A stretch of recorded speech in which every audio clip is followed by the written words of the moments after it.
काँग्रेस पक्षाचे मनापासून आभार मानतो की मी एका सामान्य घरातला असतानासुद्धा मला ही उमेदवारी दिली।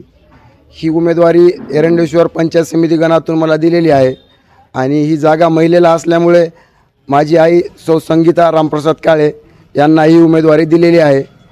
या आजकालच्या राजकारणामध्ये पैसा हे सर्व काही झालेला आहे आणि उमेदवार हा कसा तगडा पैशाने असलेला उमेदवार दिला जातो, पण मी एका सामान्य घरातील असतानासुद्धा काँग्रेस पक्षाने मला ही जी निवडणूक लढवण्याची संधी दिली त्याबद्दल मी काँग्रेस पक्षाचे मनपूर्वक आभार मानतो।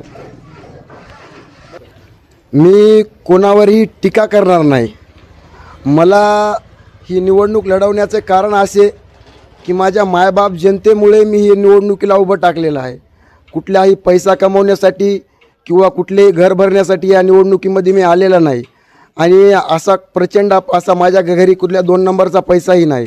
मला मायबाप सामान्य जनतेचे काम करण्यासाठी या निवडणुकीत मी उतरलेला आहे आणि इतके आपल्या इकडला जो वर्ग आहे तो पूर्णपणे शेतकरी वर्ग आहे आणि शेतकरी वर्गाचे जवळपास 90% कामं हे पंचायत समिती निगडीत असतात आणि अनेक असे योजना असतील, अनेक अशा गोष्टी असतील जे की शेतकरी असेल, सामान्य नागरिक असतील त्यांना पंचायत समितीमधून मिळतात।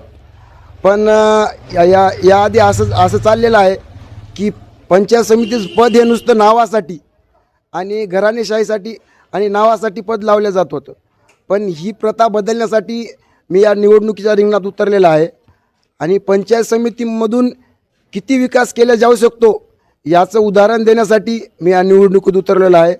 आणि यदि कदाचित मायबाप जनता जर माझ्या पाठीमागे राहिली आणि मला जर निवडून आणलं आणि मला जर सेवेची संधी दिली तर येत्या 5 वर्षात पंचायत समितीमार्फत किती कामे केली जाऊ शकतात याचं मी एक उत्तम उदाहरण एरंडेश्वर पंचायत समिती गणातून मांडेल।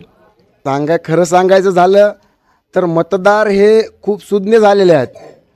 त्यांना कुणाला निवडून द्यायचं आणि कुणाला कुठं ठेवायचं हे मतदार राजासारखं कुणालाच कळत नाही आजच्या जगात आणि कुणाचा कुठला पैसा कसा आहे काय ते याबद्दल मी बोलणार नाही, पण कुणाकून सेवा करून घ्यायची आणि कुणाला कुठल्या पदावर बसवायचं हे मतदार राजाला चांगलंच माहीत आहे आणि कोण आपली सेवा करेल भविष्यात हेही मतदार राजाला माहीत आहे। त्यामुळं या धनशक्तीविरुद्ध मी काय बोलणार नाही, कारण ते त्याचा पर्सनल विषय आहे प्रत्येकाचा।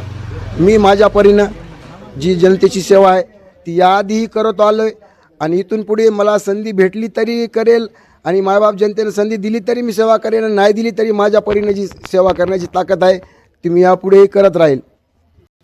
आता मायबाप जनतेला माझं हेच आव्हान असेल की माझ्यासारख्या सामान्य माणसाला काँग्रेस पक्षानं तिकीट देऊन संधी दिली निवडणूक लढवण्याची, तर तुम्हीही काँग्रेस पक्षाच्या उमेदवारांना मतदान करून उद्या सेवा करण्याची संधी द्यावी आणि पक्ष बळकट करावा।